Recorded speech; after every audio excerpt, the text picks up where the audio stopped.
Yes, and Craig, are you doing the presentation? Yes, ma'am. Craig Fox, our facilities director. Craig?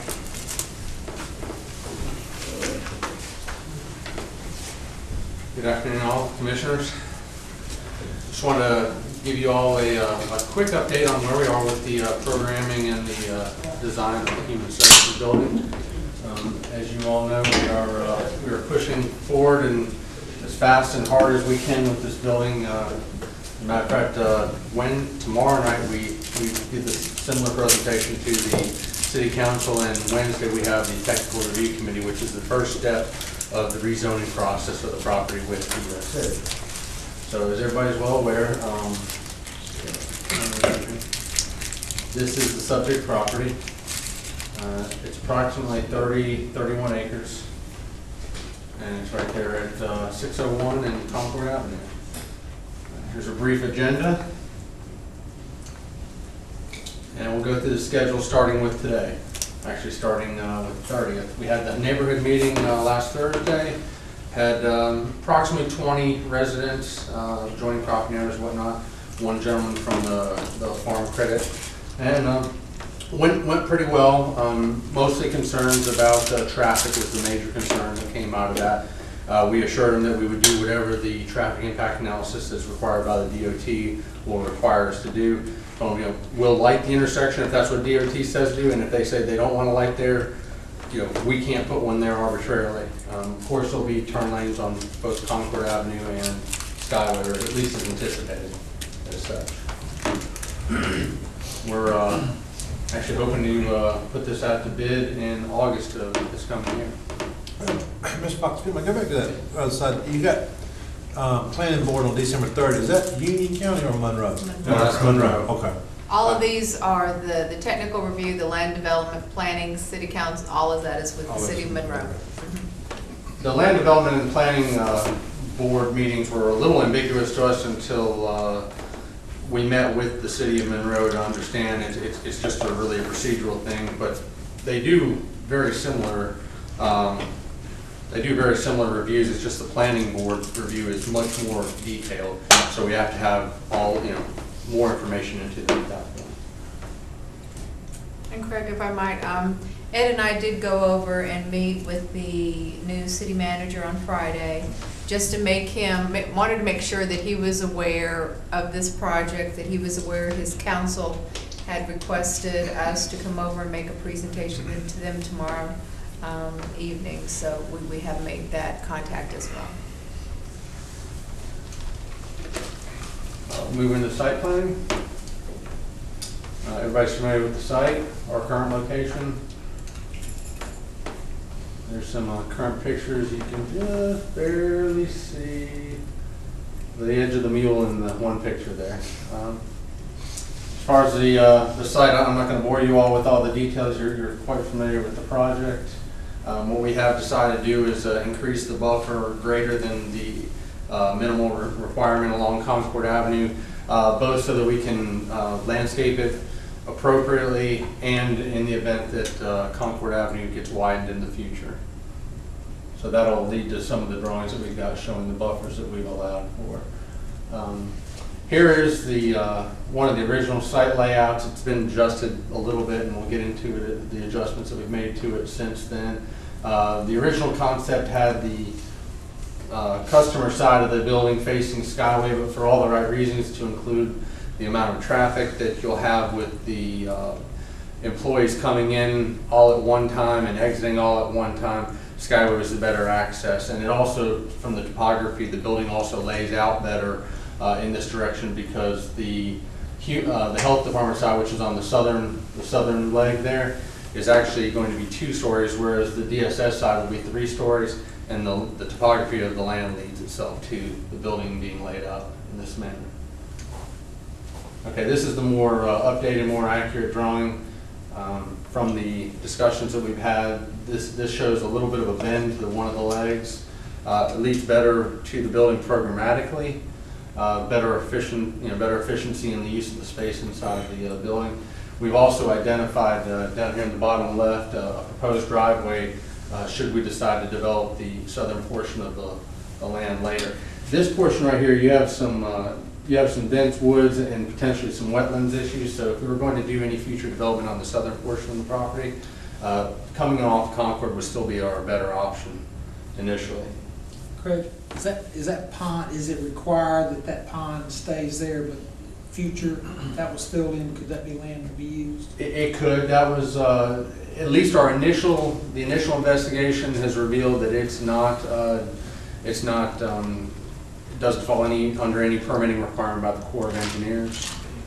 There are some wetlands that'll show up on some of these drawings, I believe, right on the southern edge of the building that will have to be discussed with the Corps of Engineers as to how important they are. There's different variations, different levels of importance with the Corps, and different ways that you have to mitigate them accordingly. Oh, and I just pointed out too, one of the program requirements was that they identify if we had to add on to the building, how we would do that, and that's where you see the future spaces. And there's some drawings that better show that, but we don't anticipate that. We've got enough build-out space within the building to last us several years. What we've got here is approximately 400 spaces of staff parking along Skyway side and approximately 250 customer spaces along the Concord Avenue side. One thing we've asked them to do, as you can see, there's a drop-off as you come into what the architects like to refer to as the open arms. You've got a nice drop-off there, and then on the northern end of the building, you've also got a place where people who are just dropping off and picking up paperwork from DSS, which is a significant portion of the users, can actually do a drive-through, and it'll keep a lot of people from having to park, leaving their kids in the car, and keep out a lot of the foot traffic that they're typically used to seeing. Getting into the program, we're at about 175,000 square feet. We're having user meetings actually today and tomorrow. They're going to be tweaking that. They're going to try to get our gross square footage down a little bit if they can. But right now we're at about what they call net space, 102,000 square feet. That's actual cubicles, office, that kind of thing. Everything else that's included in that grossing factor is hallways, bathrooms, mechanical spaces, those kind of things.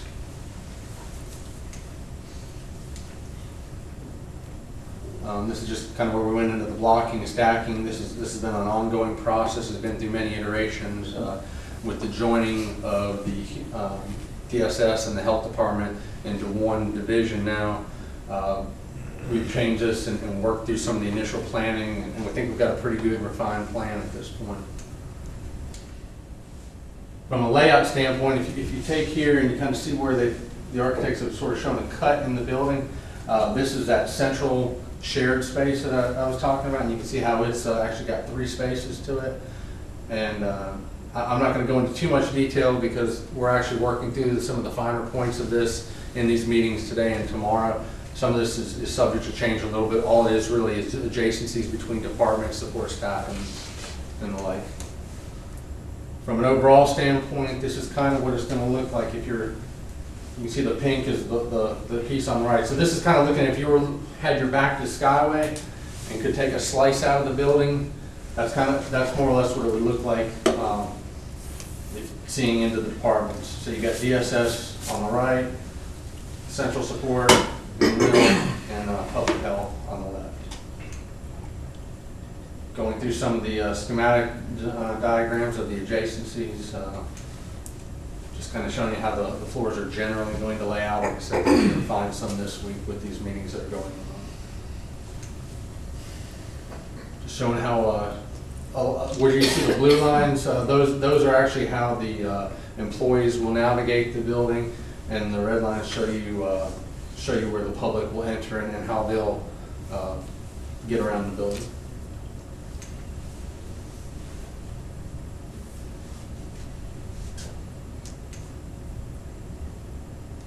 The idea is that the employees will have separate corridors to keep them from traversing the same spaces with the customers in most cases. Just make a point that the public will enter on level 2 because of the topography, how it's facing. Staff will enter on level 1 on the back end side of it. And so the public can it's one flight down, up and one flight down for any services. They're right in the middle. And a lot of the, like on level 2, a lot of the same people that will use similar service on DSN and Health Department, we're putting those on the same level, so they don't have to go up and down flights. Some of the things you'll see is like Child Protective Services are up on 3, they're kind of removed. They're intentionally put out of the way so that only people that are supposed to be there and know that it's there go to those places. Moving on to the exterior of the building, we had several discussions leading up to where we are now with the exterior of the building. The idea was that we wanted to recall some of the native materials in the area and also let the exterior speak to the current architecture of the Monroe area, to include the industrial areas. That's where a lot of the local red brick will come in, but yet giving it a modern feel as well at the same time.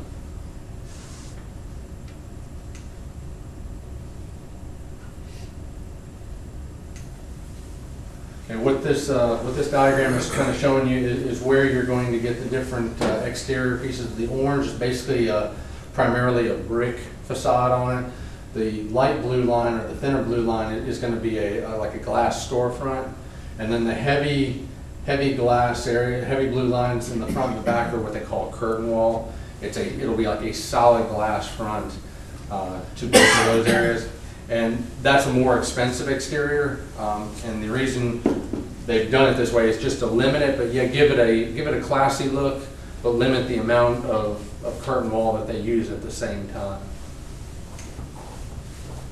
They went through a series of potential exterior mock-ups, and this kind of shows a combination of everything that they looked at in the process of getting where we are. Moving into those long sides, those sides that you'll see as you come down the Skyway and turn down Concord, those long swaths of brick that you'll see. Looked at a variety of different brick layers and different treatments of it with the windows, whether it was what they call a punched opening, which is just a bunch of small windows, give it a warehousey look, or some larger openings that would bring in more daylight and allow for better daylighting within the building. From that, they came up with these 3 diagrams. There's a lot of brickwork that you can see, a lot of detail. That one gets fairly expensive on the bottom. The one on the top is the one we've given direction to move forward with. Gives the most daylighting. You can see the middle one has punched openings on it. And now this is where you're going to see it more on the front and the back as you're approaching the building. You're going to see this, and this is not the glass curtain wall. This is what's going to kind of wrap up until you get to that front where the glass curtain wall is. Give a lot of daylighting there again.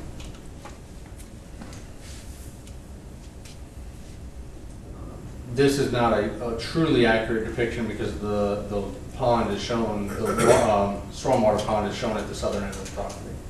It actually moves up, but these are just some of the earlier renderings that we had from them, trying to give you an idea of what the building's going to look like from the exterior perspective.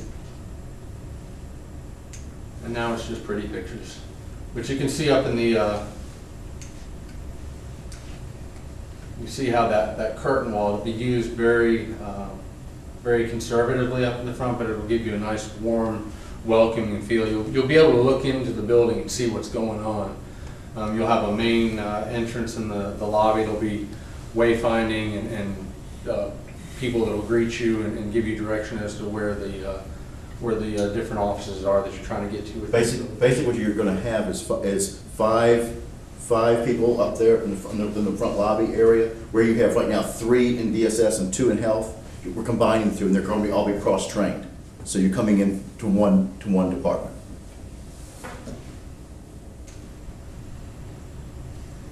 That's from the 3rd floor looking out into that entrance area. Hello, people. That's this is the side as you're coming down Skyway from Monroe. This will be the service area, and it'll be better illustrated in later renderings. Where our service yard is. It's just the way the topography leads that makes the best use of the land and the topography that we have out there.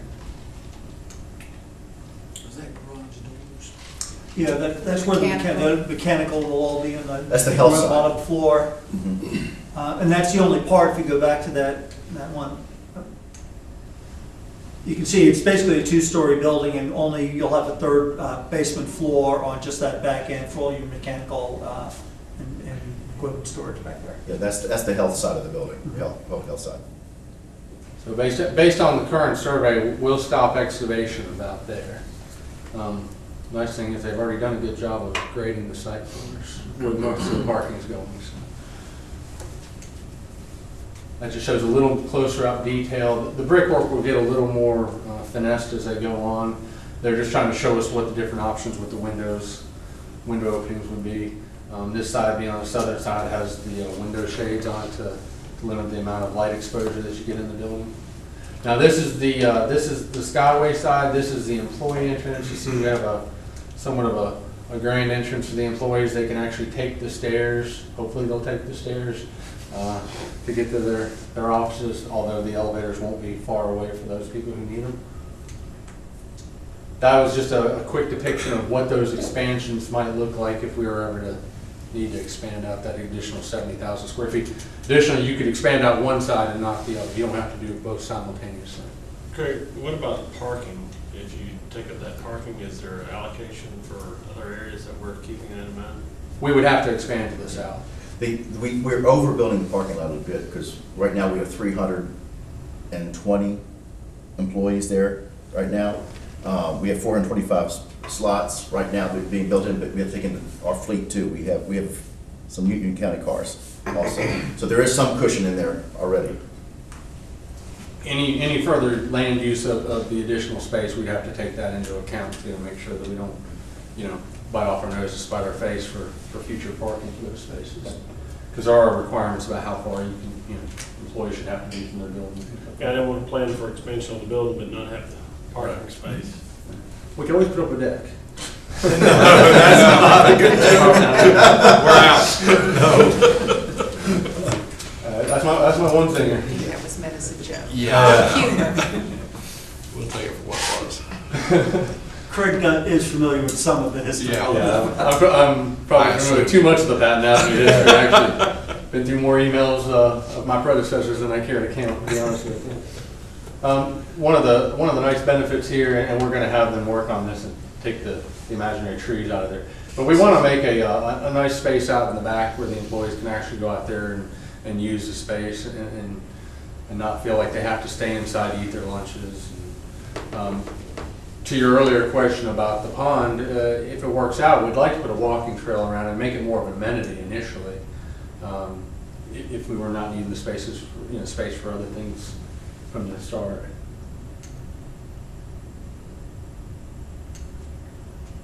And this is just an example of one of the quick things. We were worried that the architects were running away with their pretty exteriors on this. So we said, show us that we can afford this exterior. And so we just had them go through a quick pricing exercise on it. And this is just one attribute of the building, so I wouldn't get too tied to this one attribute. But that's the kind of due diligence we're trying to do to make sure that we're staying within budget on this project. The only challenge we have right now is we bought more property than we technically needed, or are buying more property than we technically needed, and that's going to be a challenge to the budget from now on.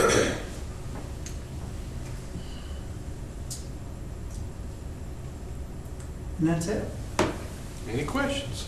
Chris, I'll tell you from 4 years ago, being, I'm sorry, Craig, being on the health board 4 years ago, and then the Consolidated Health and Human Service Board, and then the board, we take it over. Now we look at perhaps the Consolidated Human Service Board going back. The chairman and I met with the accreditation team this past week.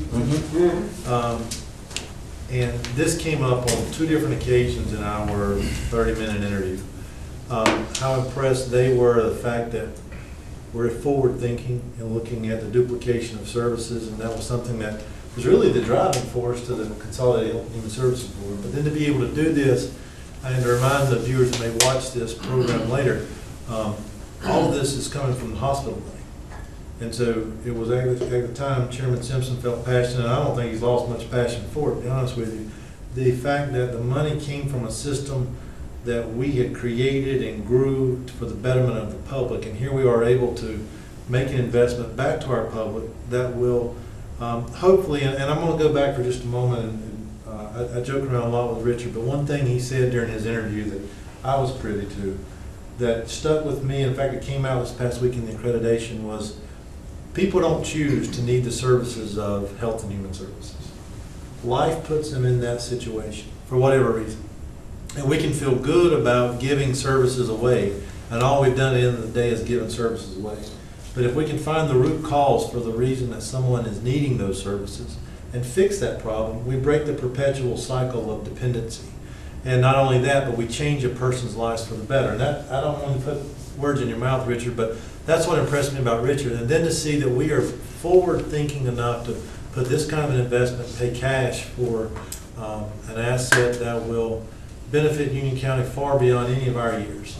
It's just phenomenal. And so to be able to be on the front line of that and be able to have input, I can imagine is very rewarding. So I want to thank you from how we got here. I want to thank you for taking it on a step further. And yeah, I know I'm going to pick on you for a moment. You call those pretty pictures, but I was sitting here thinking as we did that, the maze to get to Richard's office through the current building and, you know, the conditions and seriously that our employees work under and the job that they do and the job they've done for so long, really too long, this can't come quick enough. So I want to applaud you for the job you've done.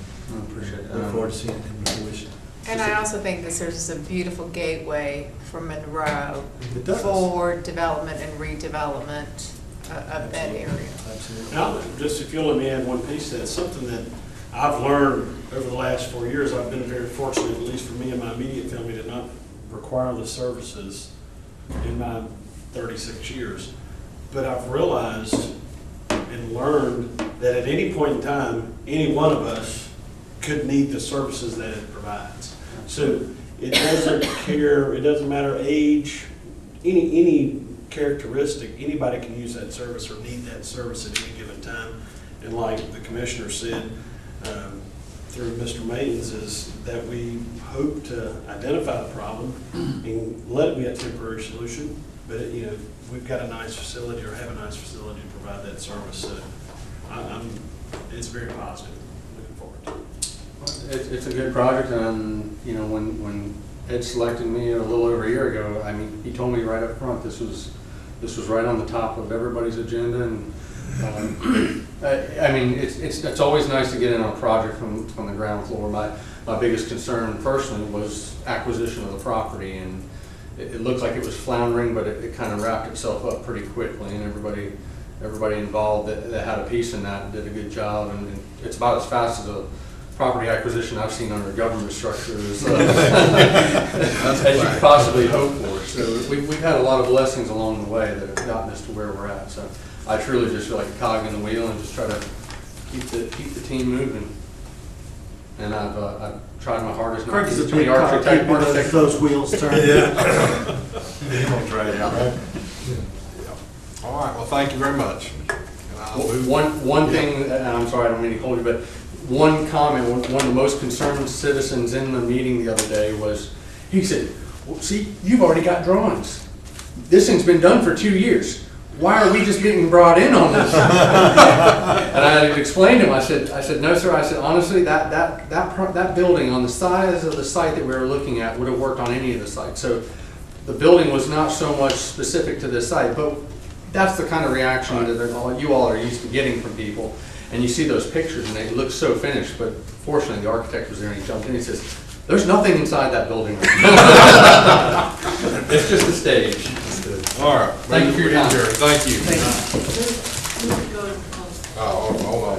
Move the board to go into closed session for the following purposes: consult with attorney in order to preserve attorney-client privilege in accordance with GS 143-318-11A3, to prevent the disclosure of information that is privileged or confidential pursuant to GS 143-318-10E in accordance with GS 143-318-11A1, and to consider qualifications, competence, performance, character, fitness, condition of appointments, or conditions of initial employment of an individual public officer or employee or prospective public officer or employee in accordance with GS 143-318-11A6. All in favor? Also to recess to the conference room. All in favor of recess in the conference room? Aye.